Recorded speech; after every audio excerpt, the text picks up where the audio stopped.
Hello, this is Dr. Sam. I just wanted to actually briefly tell you exactly on these two books that I've written recently.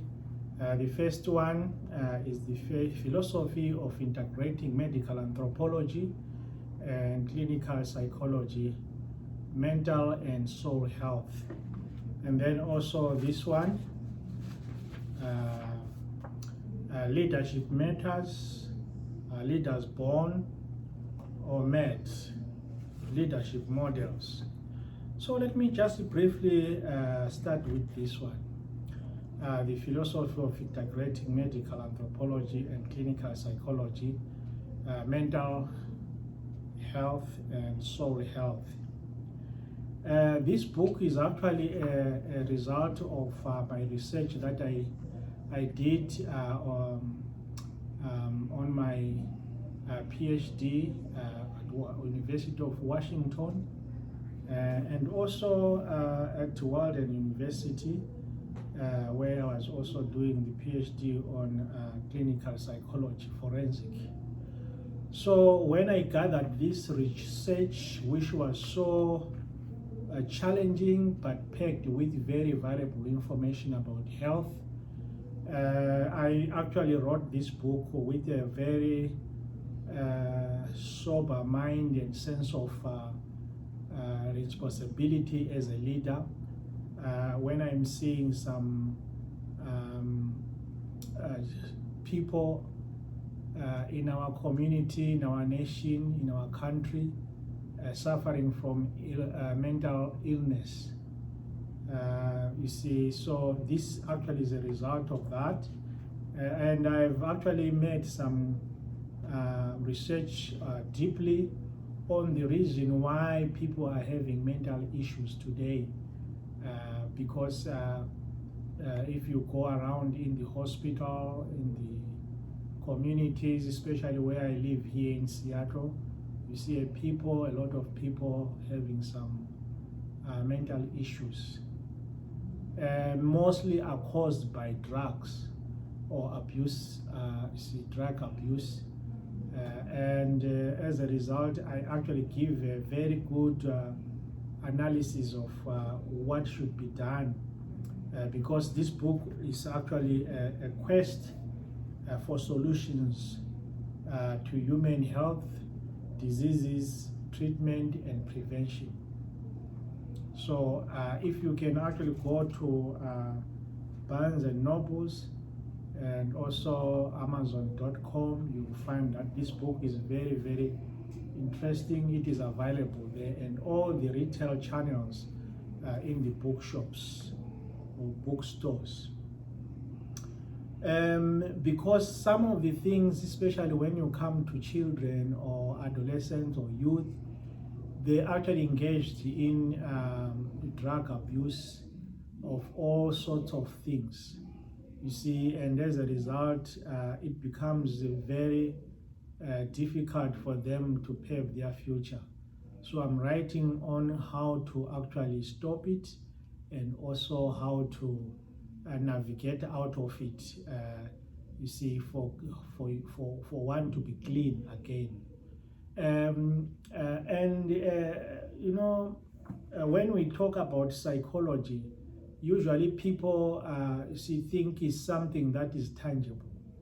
You see, when we look at the Greek word psyche, it's not about something tangible. It is about the soul of a human being. That's psyche. So you cannot treat a soul with a medication. You can't, because it's untangible. It's not something that you can actually touch. So I'm actually arguing in this research book that there is no solution for mental health through medication, because it does not actually a way to treat mental health or soul. It is the Bible, the Word of God, and that actually gives a good solution of human predicament. So when God put a soul in man, He is the source of everything. In other words, one has to go back to the source to really have this solution for human diseases or human psyche. It's not about medication. Medication is just to soothe, but it doesn't really treat it, because you cannot treat a soul with a medication. So that's what I'm arguing here. And if you have got a good soul nurtured by God, then it actually means the body also becomes well again. So that's my argument. I know there are so many companies or pharmaceutical companies that sell drugs, and these drugs, instead of giving solutions to people, they even aggravate and make even people more sick. So medication or pills or tablets cannot heal the soul. The soul has to be saved. The soul has to be redeemed by God, the creator of the soul, the one who gave us the soul. So that's it. The thing is, people psychiatric, they have really tried to turn around and make this a business, but that's not it. That's why we have biblical counselors. Biblical counselors are those who zero in on biblical solutions for the mind, for the soul, and for the intellect. So it is the word of God. So this book really is a good, a very excellent book that you can actually have it in your closet, or in your shelf or library, or to share with your children.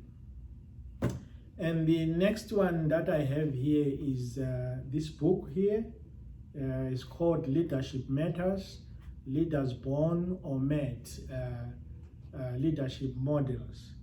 In this book, I actually give an analysis of people in the world, in human history, that they have actually lived, and they have actually created their own leadership styles or models, and led the nations or organizations, and you can judge them actually.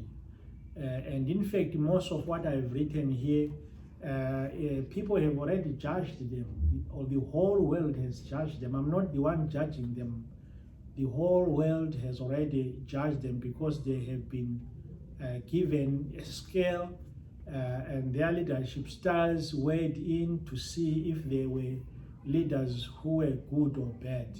And when I say leaders were born or made, I'm actually talking about some people in this world where you can see the trails, the skills, the character of a leader when a person is 2, 3, 4 years, and then he actually or she actually moves on in life as a leader, and you can see and leads people well, if he leads people well or not, but you can actually see that this person was born a leader.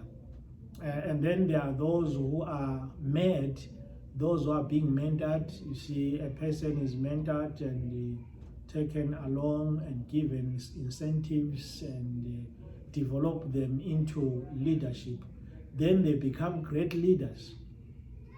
So there are actually those two types of leaders, those who are born leaders and those who are made leaders.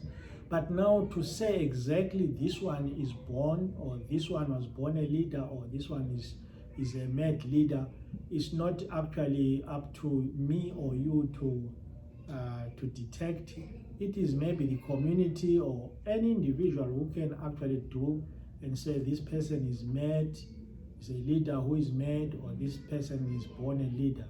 So, and what I have actually done here, I have actually discussed some leadership styles. You see, there is a directive leadership, supportive leader who actually support the subordinates, and then also participative or democratic leadership, achievement-oriented leader, and then autocratic or delegative leadership, and then there's also laissez-faire delegative leadership, and then servant leadership. And in a political category, I have named people who have really had a great positive influence to the nations or to the world. People like Abraham Lincoln, Nelson Mandela, Mahatma Gandhi, Martin Luther King Jr., Winston Churchill, Napoleon Bonaparte, and then Joshua Mkabu Nkomo. These are the leaders that have really great influence in the positive way. And then also I talk about leaders who actually had somehow negative influence. And this is judged by the whole world, not an individual or a country. People like Adolf Hitler, Idi Amin, Mao Zedong, Joseph Stalin, Benito Mussolini, Chaga the Zulu. This is actually my king, Chaga the Zulu, that's where I belong. But these are leaders that have been judged because of their atrocities or things that they've done negatively to affect the people. And then the third category I write about is the leaders with biblical influence. And I cite Barnabas in the Bible. And then I cite also these biblical leaders like William Carey, Billy Graham, Mother Teresa, George Whitefield, John Calvin, and St. Augustine of Hippo. So this book really gives you a glimpse of some leaders in the world that lived. And I have not actually put a living leader here. I have all written about those who are dead, because if they are actually gone, you are able to evaluate them from beginning to the end. So this is the book that I can actually implore you to have it also in your library. You can find it at Barnes and Nobles and retail channels of all the bookshops that you can think of where you are, and also Amazon.com. You can actually get these books. And by the way, I've written 8 books, so all these books that I've written, I am actually trying to help the community, to help the nations, to build a very good and strong leadership that will let the people live according to the statutes of the Maker, the creator of this universe and the whole world. So thank you so much for listening to me. I actually pray that you will actually be safe wherever you are. So good night and good morning.